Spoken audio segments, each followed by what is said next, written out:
ভালো ফলাফল দেখা যাচ্ছে। খুব ভালো লাগলো। খুব ভালো আছে। ভালো ফলাফল হয়েছে। এখন অনেক ভালো আছে। অনেক ভালো আছে। ভালোই আছে। সেখানে দেখা যায় একটা লাম্প আছে, বেশ বড় সাইজ।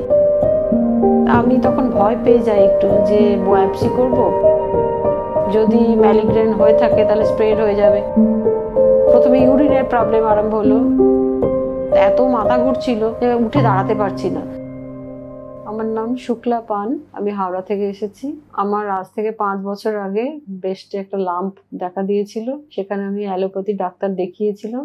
সেই সময় আমার একটু ব্যথা ছিল। আমি ডাক্তারকে দেখানোর পর উনি দুটো ওষুধ দিয়েছিলেন, সেই ওষুধ দুটো 2 মাস চালু করেছিলেন। 2 মাস পরে আমার ব্যথাটা একদম ঠিক হয়ে গিয়েছিল। তারপরে উনি বলেছিলেন ম্যামোগ্রাফি করতে। তা সেই সময় আমি ম্যামোগ্রাফি করাইনি। আজ থেকে 5 বছর আগে যেটা হয়েছিল সেটা এতদিন প্রায় বন্ধই ছিল, আমি আর কোনো ওষুধ খাইনি। তারপরে 1 বছর আগে ডাক্তার দেখাই, আবার ম্যামোগ্রাফি করাই। ম্যামোগ্রাফি রিপোর্টও আসে, সেখানে দেখা যায় একটা লাম্প আছে, বেশ বড় সাইজ। এরপর আলট্রাসোনোগ্রাফি করাই। আলট্রাসোনোগ্রাফি করানোর পর সব রিপোর্ট পাওয়ার পর আমি ব্যাঙ্গালোরে যাই। সেখানেও আমি একজন অনকোলজিস্টকে দেখাই। উনি বলেন যে আপনাকে বায়োপসি করতে হবে, কোর বায়োপসি না করলে ওটা ম্যালিগ্রেন না বিনাইন কিছু বোঝা যাবে না। আমি তখন ভয় পেয়ে যাই একটু যে বায়োপসি করব।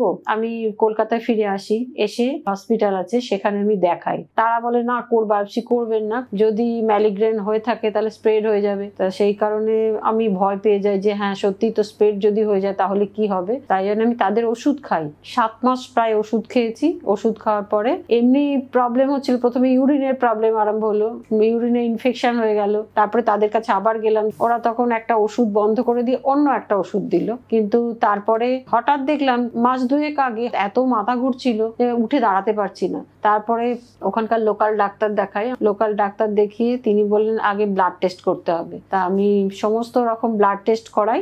ব্লাড টেস্ট করিয়ে দেখা যায় যে আমার ট্রাইগ্লিসারিন রেঞ্জটা অনেক বেড়ে গেছে, প্রায় 350-এর ওপর চলে যাচ্ছে। তা উনি বললেন যে এই ট্রাইগ্লিসারিন বেড়ে যাওয়ার জন্য এত মাথা ঘুরছে। তখন আমি যে ওষুধগুলো খাচ্ছিলাম সেগুলো বন্ধ করে দিই। তাই আমি এখানে এসেছি। আমার এই যে লাম্পটা আছে সেটা যদি ভালো হয়ে যায়, কিওর হয়ে যায়, সেই চিকিৎসার জন্য।